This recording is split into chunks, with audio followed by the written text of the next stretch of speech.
नदीच्या काठावर असलेलं गुंज या ठिकाणी एवढं सुंदर असं मंदिर आहे. मंदिरामध्ये असलेली चिंतामणी महाराजाची एवढी सुंदर मूर्ती आणि दत्तदेवाची त्रिमुख असलेली एवढी सुंदर मूर्ती बघितली. हॅलो मित्रांनो, मी आहे तुमचा प्रथम दिवशी नवीन एका व्हिडिओमध्ये तुमचं स्वागत आहे. तर आज मी आलतो गुंजमध्ये असलेले योगानंद महाराजांच्या मंदिराकडे. मंदिराच्या आतमध्ये जाण्याच्या आधी या ठिकाणी नारळ घेतलो. नारळ घेऊन सरळ मंदिराच्या आतमध्ये निघालो.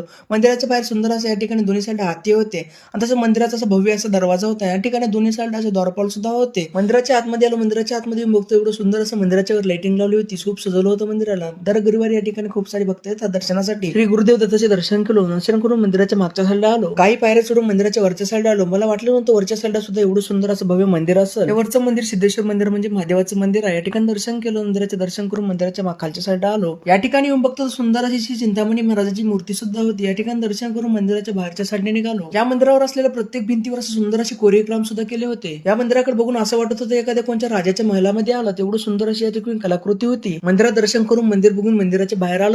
मंदिराच्या समोरच्या साईडला छोट्याशा गार्डन मध्ये एवढी सुंदर अशी या ठिकाणी गाय होती. गाय ती बघून इथे छान एवढे मोठे भक्त निवास सुद्धा होते राहण्यासाठी भक्तांसाठी. मित्रांनो, तुम्ही सुद्धा या मंदिराला लवकर भेट द्या. खूप सुंदर असं या ठिकाणी मंदिर आहे. तर मित्रांनो, आजचा व्हिडिओ आवडला तर लाईक करा, शेअर करा.